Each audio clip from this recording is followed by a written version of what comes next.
Hello student, dream academy channel पर एक बार फिर से आपका स्वागत है। पिछले वीडियो में हमने स्टार्ट की थी प्रश्नावली 3.1 बहुपद, जिसका बेसिक कंसेप्ट हम समझ चुके थे। साथ ही हमने समझा था कि बहुपद क्या होता है, उसकी बेसिक जो समीकरण होती है वो कैसे हमने बनाई थी, और उसी के साथ जो शून्यांक हैं जिनको मूल या हल भी कहते हैं उनके भी हमने फॉर्मूले देखे थे। तो आज के इस वीडियो में हम करेंगे क्वेश्चन सॉल्व। तो आइए स्टार्ट करते हैं हम प्रश्नावली 3.1 के क्वेश्चन। प्रश्नावली का पहला क्वेश्चन है जिसमें एक समीकरण दे रखी है, यानी कि ये जो बहुपद दिया हुआ है इसको सबसे पहले हमने px के बराबर मान लिया, क्योंकि ये बहुपद है। कई क्वेश्चन में इसको fx के बराबर भी माना गया है। तो हमने बहुपद को इसी तरीके से लिख दिया। अब हमें क्या करने हैं, इसके शून्यांक ज्ञात करने हैं। तो सबसे पहले हम शून्यांक ज्ञात करने के लिए क्या करते हैं, px बराबर 0 ये रखते हैं। तो px की वैल्यू हमारी क्या है कि जो भी हमें ये व्यंजक दिया हुआ है इसको हम बराबर के 0 लिख देंगे। क्यों लिखेंगे, क्योंकि हमें शून्यांक ज्ञात करने हैं। पिछले वीडियो में भी हमने शून्यांक ज्ञात करने की विधि देखी थी।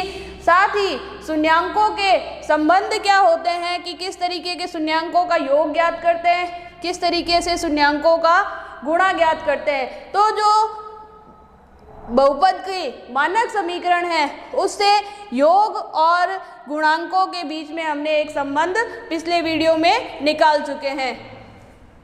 तो हम इसको बराबर में रखते हैं। px का मान है 4x² प्लस 8x बराबर में 0। इन दोनों में हम देखते हैं क्या कॉमन आ रहा है, 4x कॉमन आ रहा है। 4x बाहर गया, क्या बचा यहाँ x प्लस का प्लस, 8 में से 4 बाहर जा चुका है, पीछे बचा 2, ये x कॉमन आके इस ब्रैकेट से बाहर जा चुका है, बराबर में 0। तो ये दो संख्या क्या आ गई हमारे पास, गुणांक में आ गई। तो एक बार तो हम इसको बराबर में 0 रखेंगे और एक बार ये जो ब्रैकेट की संख्या है इसको बराबर में 0 रखेंगे। इसको बराबर में 0 रखने पर 4 0 में चला जाएगा, भाग देने पर तो क्या आएगा 0। और इसको अगर हम बराबर के 0 रखें तो 2 इधर प्लस का है, बराबर के उस साइड जाएगा तो माइनस का 2। तो ये क्या कहलाते हैं, बहुपद के शून्यांक कहलाते हैं। बहुपद के शून्यांक। अब हम क्या करते हैं, इन्हीं शून्यांकों के और भी नाम हैं, इनको बहुपद के हल भी कहते हैं, शून्यांक भी कहते हैं, मूल भी कहते हैं। तो हमें इन नामों से कंफ्यूज नहीं होना है। अब यहाँ जो हमने ये अल्फा और बीटा लिए थे ये भी क्या थे कि बहुपद के शून्यांक ही थे। यहाँ तो हमने इनको x की फॉर्म में लिखा है, यानी कि जो भी चर राशि आ रही है उसकी फॉर्म में शून्यांक के मान लिखे हैं। तो हम इनको क्या लिख सकते हैं कि x बराबर अल्फा करें तो एक शून्यांक तो हो जाएगा 0, दूसरा अगर हम ले बीटा बराबर x भी तो दूसरा हो जाएगा -2। अब हम क्या करते हैं, हमारा बहुपद ये है 4x² प्लस 8x। अब हमने पिछले वीडियो में मानक समीकरण देखी थी बहुपद की, द्विघात समीकरण ये है द्विघात बहुपद का।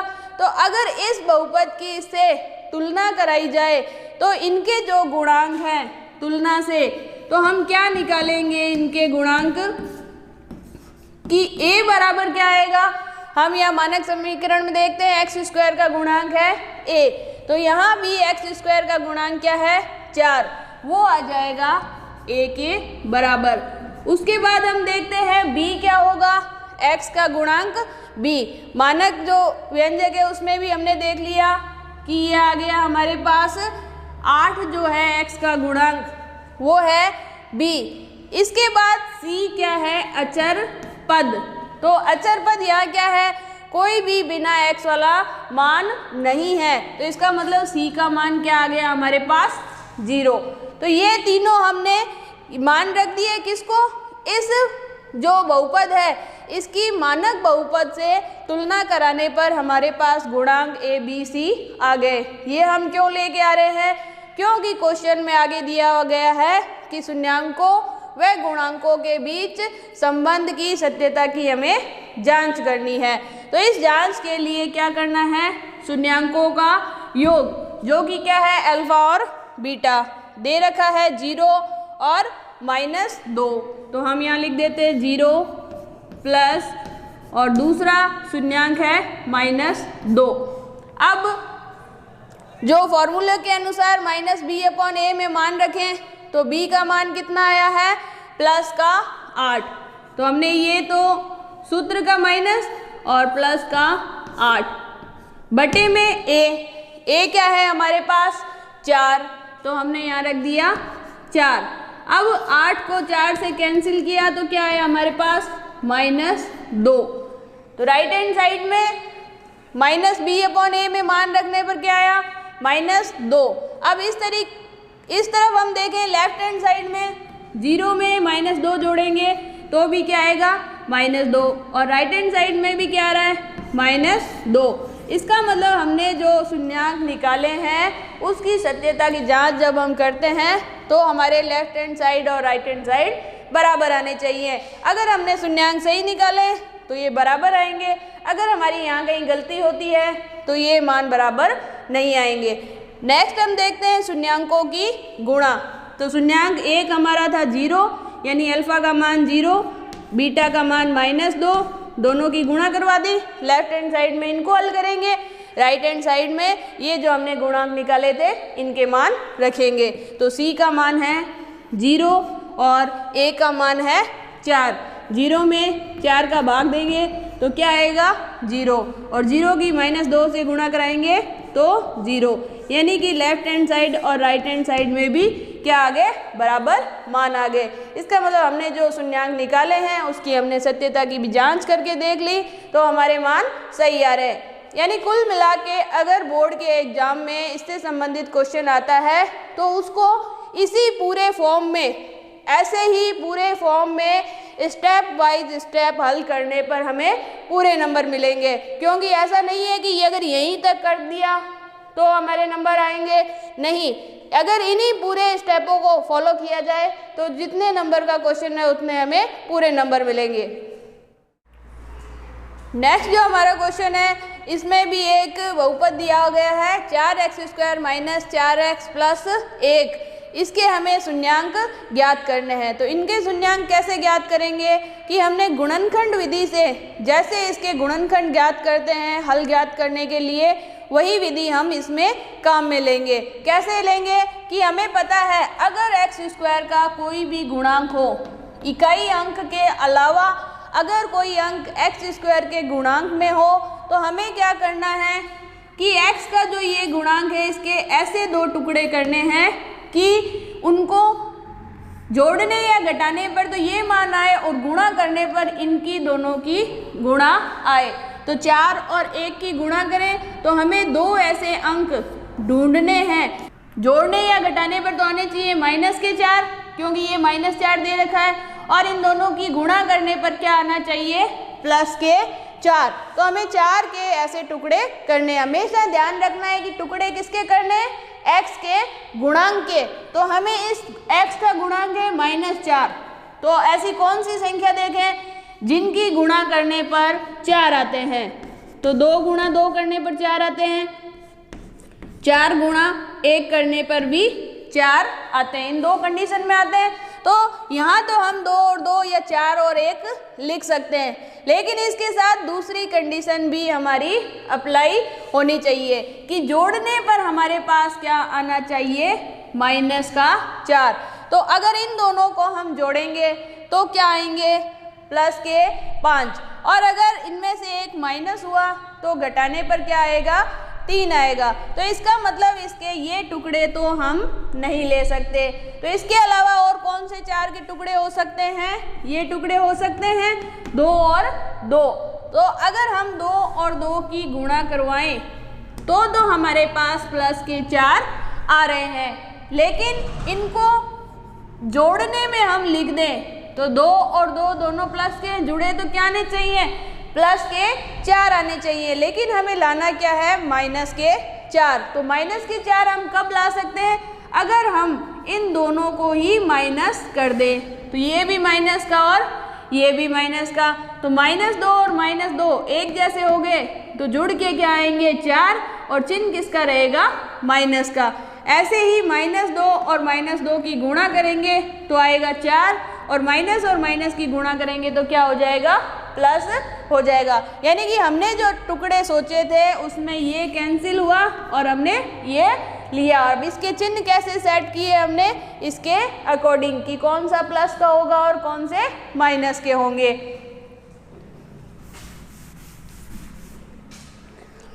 अब जो टुकड़े हुए हैं इसको हम इसकी जगह लिख देते हैं, तो इसको कैसे लिखेंगे 4x²। अब इनकी जगह ये टुकड़े रखेंगे -2x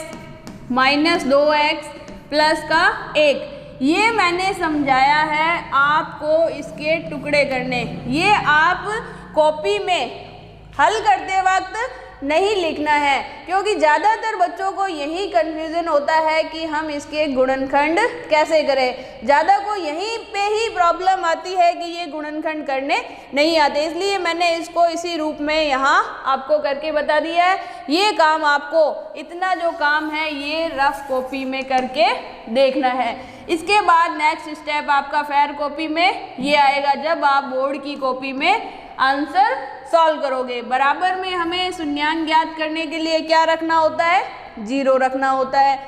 अब हम क्या करते हैं दो पदों में से कॉमन ले लेते हैं, जैसा कि हम गुणनखंड विधि में करते हैं। इन दोनों में क्या कॉमन आया 2x, पीछे क्या बचा 2x माइनस का माइनस, ये पूरा बाहर जा चुका है बचा 1।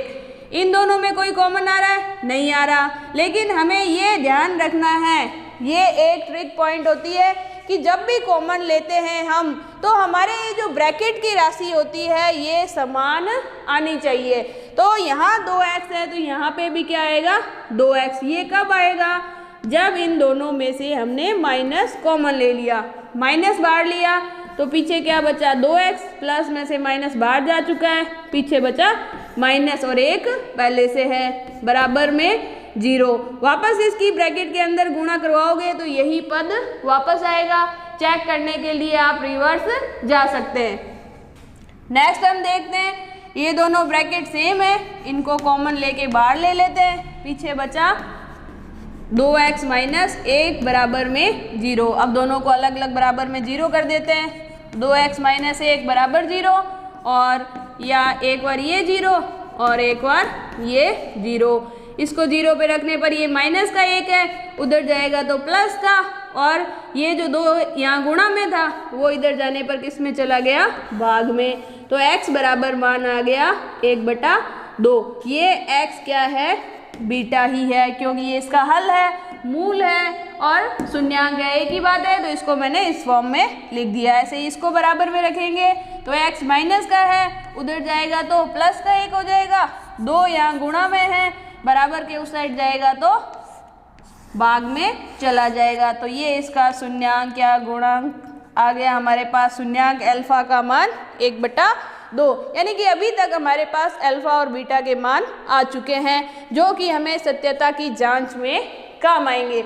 नेक्स्ट हम देखते हैं कि हमें मानक जो बहुपद था उससे इसकी तुलना करवा के a b c के मान लेके आने हैं। तो a क्या था x² का गुणांक जो कि है 4, b क्या है x का गुणांक जो कि है -4, c क्या है अचर पद जो कि है 1। ये सब हमने मान रख दिए, ये सारे मान यहाँ रख देते हैं। यहाँ अगर लेफ्ट हैंड साइड और राइट हैंड साइड बराबर आते हैं तो इसका मतलब हमने जो उत्तर निकाले हैं वो हमारे सही है। तो लेफ्ट हैंड साइड में दोनों शून्यांकों का जोड़ करते हैं, तो शून्यांक क्या है 1/2 और 1/2। लेफ्ट हैंड साइड में मान रख दिए। अब राइट हैंड साइड में क्या है माइनस फॉर्मूले का, इसके बाद b का मान ध्यान से देखिए कि b का मान है -4। नेक्स्ट जो गलती होती है वो यही होती है, हम इस माइनस को ही ये माइनस मान लेते हैं, जबकि ये माइनस तो क्या है फॉर्मूले का माइनस है। अभी हमने फॉर्मूले वाला माइनस रखा है, अब हम सिर्फ b का मान रखेंगे। तो b का मान है -4 और a का मान भी कितना है 4, दोनों रख दिए। अब ब्रैकेट के अंदर भी माइनस है, बाहर भी माइनस है, यानी माइनस और माइनस की गुणा हुई तो क्या आया हमारे पास प्लस का 4, माइनस माइनस प्लस हो गए और 4 पड़ा है, 4 में 4 का भाग दिया तो क्या आ गया हमारे पास 1 आ गया। 4 में 4 का भाग देने पर 1, यानी कि राइट हैंड साइड में हमारा आंसर आ चुका है 1। अब हम लेफ्ट हैंड साइड में देखते हैं कि 1/2 प्लस 1/2, यानी कि आधा और आधा जुड़ के कितना हो गया 1। इससे हमारे पास लेफ्ट और राइट साइड क्या हो गए बराबर आ गए। हमने एक पार्ट की सत्यता की जांच कर ली है। अब हम देखते हैं दूसरे में शून्यांकों की गुणा में। तो अल्फा का मान है 1/2, बीटा का मान है 1/2, दोनों की गुणा करा दी। राइट हैंड साइड में फॉर्मूले से मान रखा, c का मान है 1 और a का मान है 4, तो c का मान 1, a का मान 4, यानी राइट हैंड साइड में तो हमें हल करना ही नहीं है, एक ही संख्या है। लेफ्ट हैंड साइड में दो संख्याओं की गुणा है, तो 1/2 और 1/2 की गुणा करवाई तो हमारे पास आया 1/4 और राइट हैंड साइड में पहले से ही 1/4 है। तो इस तरीके से हमने दूसरे पार्ट की भी सत्यता की जांच कर ली। तो इसी तरीके से इसके सभी पार्ट हल करने हैं। अगर कोई प्रॉब्लम आती है तो कमेंट बॉक्स में हमसे ज़रूर शेयर कीजिए, उसको भी सॉल्व किया जाएगा। तो वीडियो अच्छा लगे तो ज़्यादा से ज़्यादा शेयर और लाइक कीजिए। Thank you.